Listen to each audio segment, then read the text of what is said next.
What's good, everybody? And in this video I will be doing a playoff tournament with some of the best defenses ever. Starting off, we have the 2014 San Antonio Spurs.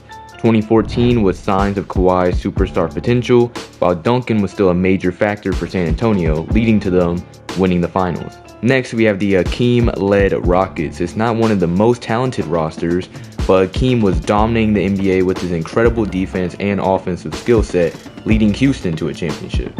Now we have one of the most talented rosters. The 2004 Lakers were incredible when healthy. Obviously they weren't able to get a ring, but don't forget how amazing this team was when they were all playing. And of course the 2004 Pistons are included, their defense being the driving point to their incredible underdog win versus the Lakers in the finals. Once again, the Spurs make an appearance. This time it's Tim Duncan in his prime. Duncan was incredible in the 05 finals, leading the Spurs to a title against the reigning champs. Next, we have the Gary Payton and Kemp-led Supersonics. They may have lost in the finals, but Gary Payton was a menace on defense, forcing MJ to one of his lowest scoring and most inefficient series ever. The 1994 Nuggets is a forgotten team, of course led by the defensive anchor, Dikembe Mutombo. In the first round, the 94 Nuggets upset the first-seeded Supersonics, resulting in a famous moment where Mutombo dropped to the floor clutching the basketball. We have the 1971 Lakers. The main reason why they're on here is because of Wilt the Stilt. Both Bill Russell and Wilt were defensive gods back in their time. Next, we have the 1989 Bad Boy Pistons.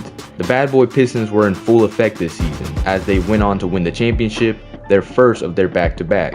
Speaking of Bill Russell, the 1965 Celtics are in the bracket. We really could have had prime Bill Russell every year in this bracket, but he would have taken up about 6 slots. The 1996 Bulls, a team some say is the greatest of all time, had to be on here. Being led by Michael Jordan, Scottie Pippen, and Dennis Rodman, a monster defensive trio, resulting in a 72-win season where they won the championship.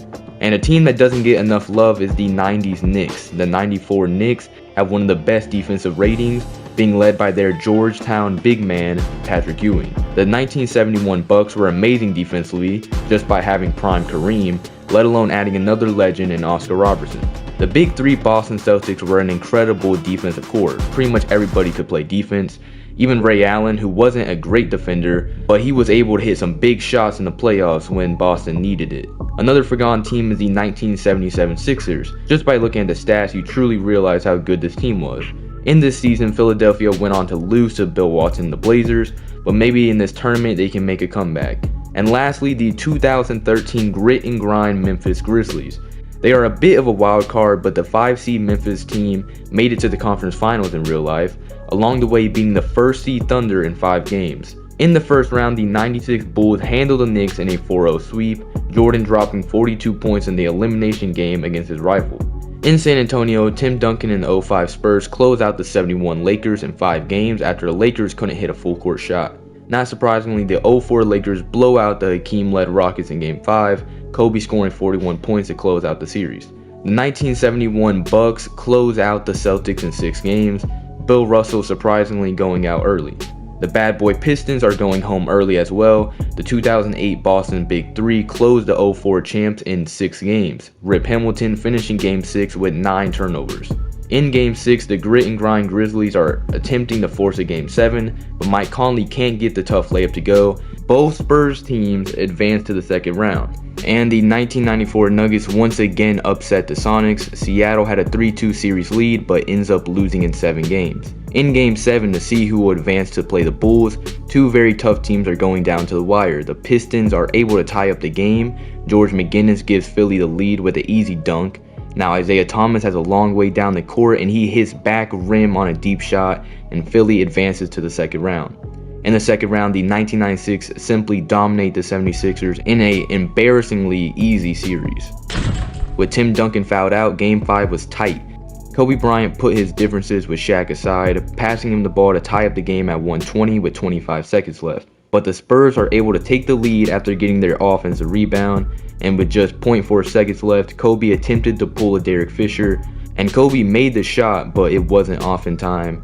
And after being down 3-0, San Antonio was able to force a Game 6. Speaking of San Antonio, the 2014 Spurs are able to close out Denver in 5 games after their upset win over Seattle. After the 05 Spurs won Game 5, it looked like they might make history and come back down 3-0. But Los Angeles shuts that down by smacking San Antonio and Los Angeles to advance to the conference finals. Even though the final score was somewhat close, the Bucks never had a shot. Milwaukee lost every quarter and never seemed in sync.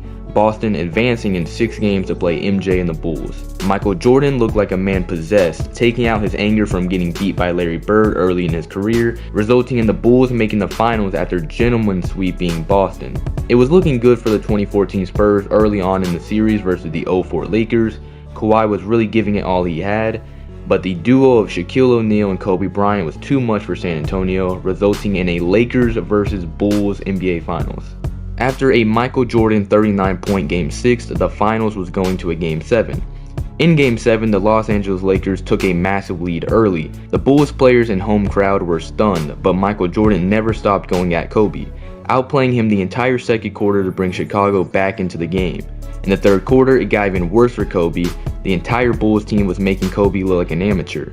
Unlike against San Antonio, Kobe Bryant wasn't passing the ball to Shaq, opting to try to get himself out of his slump. Kobe eventually did get some extremely difficult shots to go, and just like that, it was an extremely close Game 7. In the clutch, Kobe drains a moving 3 to tie the game. MJ drives in traffic and draws a foul. With the free throws, Jordan now has 53 points in Game 7 of the finals, and the Bulls have a 2-point lead. In the clutch once again, Kobe shoots and he clanks the potential game-tying shot. Rodman ends up draining both free throws, and with that, the 1996 Bulls will be taking the finals trophy in the greatest defensive playoff bracket of all time. MJ beats Kobe, a player who modeled his game after Jordan, and just like in 2004, Shaq and Kobe are furious at each other after losing in the finals, the duo looking for ways to leave Los Angeles. And that's it for the video. Thank you for watching. If you enjoyed the video, make sure to like, comment, and subscribe, and peace.